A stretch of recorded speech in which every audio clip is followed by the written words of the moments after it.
ये दिल्ली में लगभग 18 साल बाद एक बार फिर इंटरस्टेट बस सेवा शुरू हो गई है। नवरात्रि के शुभ अवसर पर मुख्यमंत्री रेखा गुप्ता ने महाराणा प्रताप आईएसबीटी से दिल्ली बड़ौद के लिए इलेक्ट्रिक एसी बसों को हरी झंडी दिखाकर रवाना किया। इसी मौके पर ऑटोमेटेड फेयर कलेक्शन सिस्टम और चलो ऐप भी लॉन्च किए गए, यानी कि एक बड़ी सौगात दिल्ली सरकार की तरफ से दी गई है। नवरात्रि के शुभ अवसर पर बता दें कि यह सौगात तकरीबन 18 सालों के बाद इंटरस्टेट बस के रूप में और शुरू की गई है और सरकार की बड़ी पहल मानी जा रही है।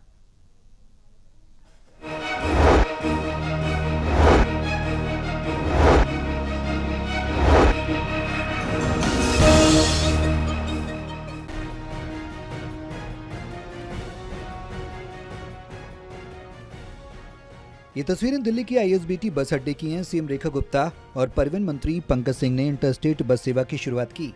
नई बस सेवा दिल्ली और उत्तर प्रदेश के बीच चलाई जा रही है। फिलहाल 6 इलेक्ट्रिक बसें दिल्ली से बड़ौद के बीच तय समय पर चलेंगी। दिल्ली में सुबह 4:50, 5:20, 5:50 और शाम 5, 5:30, 6 बजे बसें रवाना होंगी। वहीं बड़ौद से दिल्ली के लिए बसें सुबह 7, 7:30, 8 और शाम 7:30, 8, 8:30 बजे चलेंगी। मुख्यमंत्री ने कहा कि अब हर महीने नए इंटरस्टेट रूट खासतौर से धार्मिक स्थलों के लिए शुरू किए जाएंगे।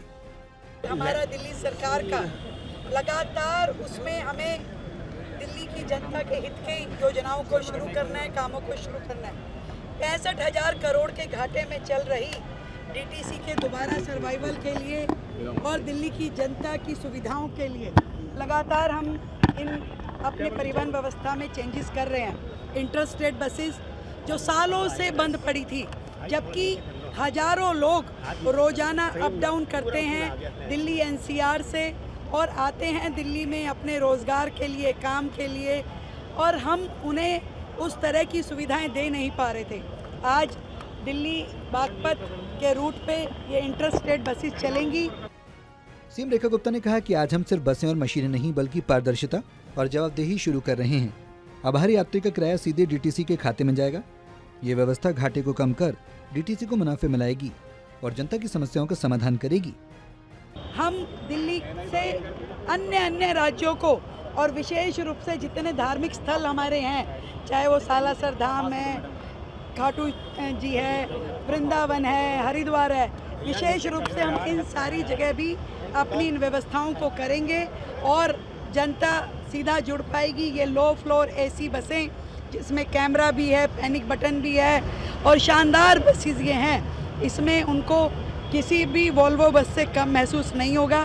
दिल्ली सरकार अपने परिवहन व्यवस्था को सुचारू करेगी और बेहतर करेगी। कार्यक्रम में मुख्यमंत्री के साथ परिवहन मंत्री डॉक्टर पंकज कुमार सिंह, बागपत सांसद डॉक्टर राजकुमार सांगवान और केनरा बैंक के वरिष्ठ अधिकारी भी मौजूद रहे। इस दौरान डीटीसी और केनरा बैंक के बीच एमओयू पर हस्ताक्षर हुए और बस परिचालकों को नई पीओएस मशीनें वितरित की गयी। यशस्वी प्रधानमंत्री जी के मार्गदर्शन और मेरी बड़ी बहन और यहाँ हमारी मुख्यमंत्री के नेतृत्व से हमने कई वर्षों के बाद इंटरस्टेट बसों को चालू करने का मन बनाया और आज से चालू करने जा रहे हैं। ये हमारी मुख्यमंत्री जी का विजन था कि इंटरस्टेट बसें चलनी चाहिए। ये एक शुरुआत है। भविष्य में आदरणीय मुख्यमंत्री से पूछ के हम और भी जगह पर इंटरस्टेट बसें चलाएंगे और ईवी में चलाएंगे। दिल्ली को स्वच्छ, साफ सुथरा करने का जो विश्वास दिल्ली की जनता को हमारे प्रधानमंत्री जी ने, हमारी मुख्यमंत्री जी ने दिया है, हम अपनी ईवी की बसों को 100% करके जितना भी पॉल्यूशन कम कर सकते हैं वो करने का पूरा प्रयास करेंगे। सरकार का दावा है कि नई व्यवस्था से पारदर्शिता बढ़ेगी, प्रदूषण घटेगा और दिल्ली का सार्वजनिक परिवहन आधुनिक रूप लेगा। मुख्यमंत्री ने इसे ऐतिहासिक कदम बताते हुए कहा कि दिल्ली की जनता को स्वच्छ, सुंदर और हरित राजधानी देने के लिए ऐसे कदम लगातार उठाए जाते रहेंगे। कैमरामैन मनोज कोहली के साथ प्रणव शर्मा, टोटल टीवी दिल्ली।